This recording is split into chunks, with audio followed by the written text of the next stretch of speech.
Right now, somewhere in your body, there is a brake pedal pressed to the floor.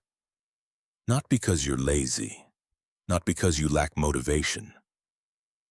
Your nervous system has learned to hold you still, and the moment it decides you're safe, it can let go. That release can take less than a minute. You woke up tired even after 7 hours of sleep. You checked your phone before your feet touched the floor. By 9:47, the document is still blank. You reorganized your desk. You answered emails that could have waited. Your chest feels tight, just enough to notice. You tell yourself you'll start after lunch. You already know you won't. And the reason you're stuck isn't what you think. Scientists who study fear have found something strange about the freeze response. Quick honesty check. The term functional freeze isn't an official diagnosis. It's simply a nickname people use for something real and well-studied. That real thing isn't your body shutting down. It's your body loading up. Muscles tense, senses sharp, engine running, waiting for one signal to release. Once you understand that signal, everything changes. This isn't self-help language. It comes directly from neuroscience labs that study the freeze response. Here's what they found. At Radboud University in the Netherlands, researcher Karen Roelofs studied what happens in the brain during freeze. She found a small structure deep in the midbrain called the VLPAG. Think of it as a parasympathetic brake pedal wired straight into your muscles. When it engages, it doesn't turn your body off. It holds everything ready. Tension rises, heart rate stays steady. Your senses become more alert, like a runner locked at the starting blocks.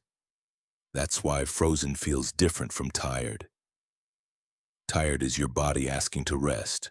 Frozen is your body preparing to move, but never receiving the signal to go. And here's where it gets even stranger.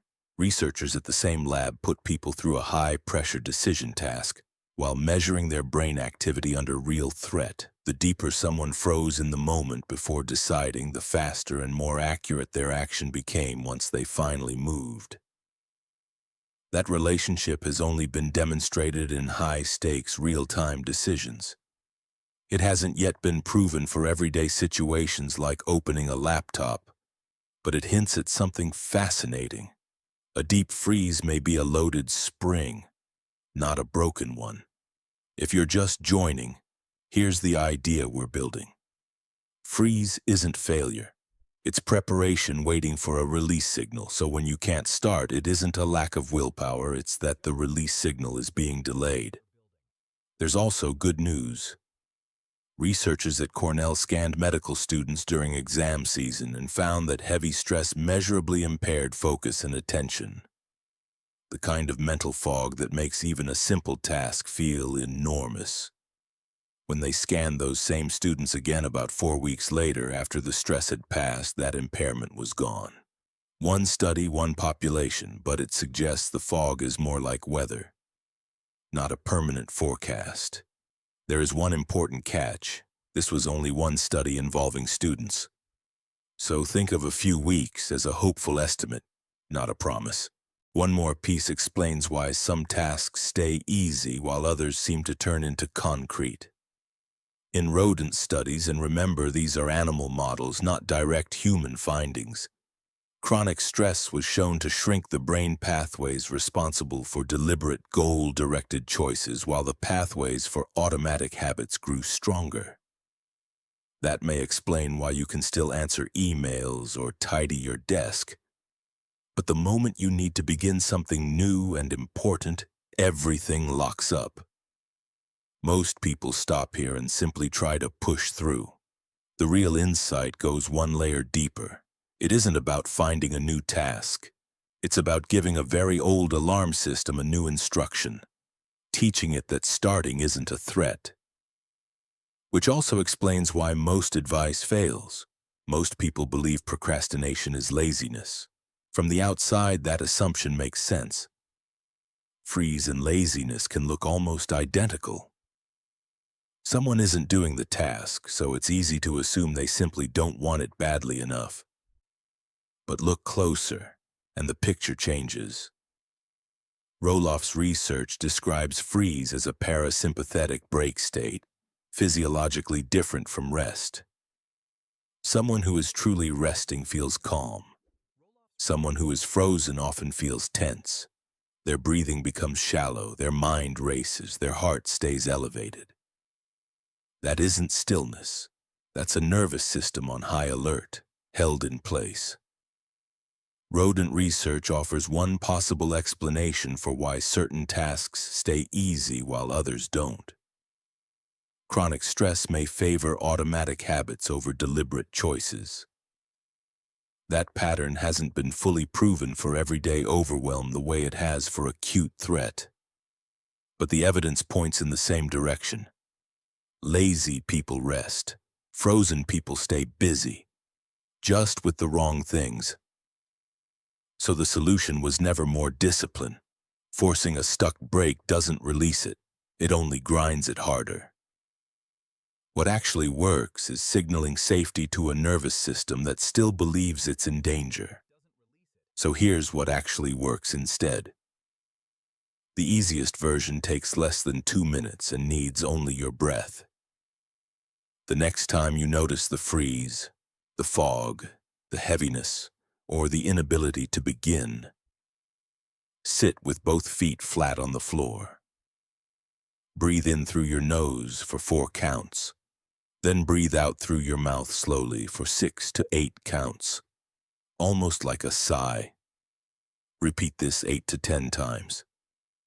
Controlled studies show that a longer exhale than inhale increases heart rate variability, a measurable sign that your nervous system is shifting out of alert mode.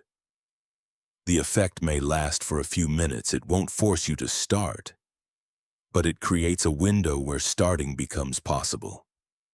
The next step is called task stacking. Choose the task that's frozen, reduce it to the smallest possible first action. Not write the report, just open the document. Set a timer for 2 minutes. Commit only to that. If momentum appears, keep going. If it doesn't, stop anyway. And count it as a win. Repeat this 3 to 5 times each day. Small, low-pressure actions are much easier for a stressed brain to approve than big, high-pressure ones. Any timer works, including the one already on your phone. The advanced version is redesigning your environment. Spend 1 day noticing how often your phone interrupts you. Turn off every non-essential notification.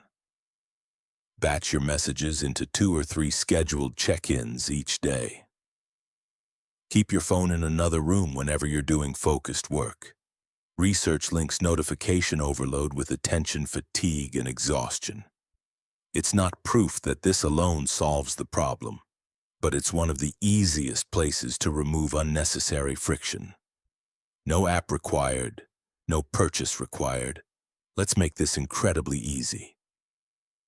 Tonight, before you go to bed, open the one file, app, or tab connected to the task you've been avoiding. Don't write anything, don't fix anything, simply open it. Look at it for 10 seconds, then close your laptop. That's it. Less than 1 minute. No pressure. The goal isn't productivity, the goal is showing your nervous system that this specific task is safe to be near. Notice what you feel. Maybe some tightness, maybe nothing at all. Either way, you'll have real information tomorrow. This isn't just about tonight's habit. It's about the person you're becoming. Within 7 days, even practicing the breathing reset a handful of times, you'll probably notice small changes. A looser chest before difficult work. A shorter freeze before you begin. And over the next few months, something even bigger can happen. Research suggests the fog of chronic overwhelm isn't permanent. In at least one study, it lifted within weeks after the pressure eased. You're not becoming someone who never freezes. You're becoming someone who knows how to release the brake. So let me ask you, what's the one task that's been sitting frozen the longest for you? And if this helped explain something you've been carrying, follow along for more science-backed insights without having to search for them yourself.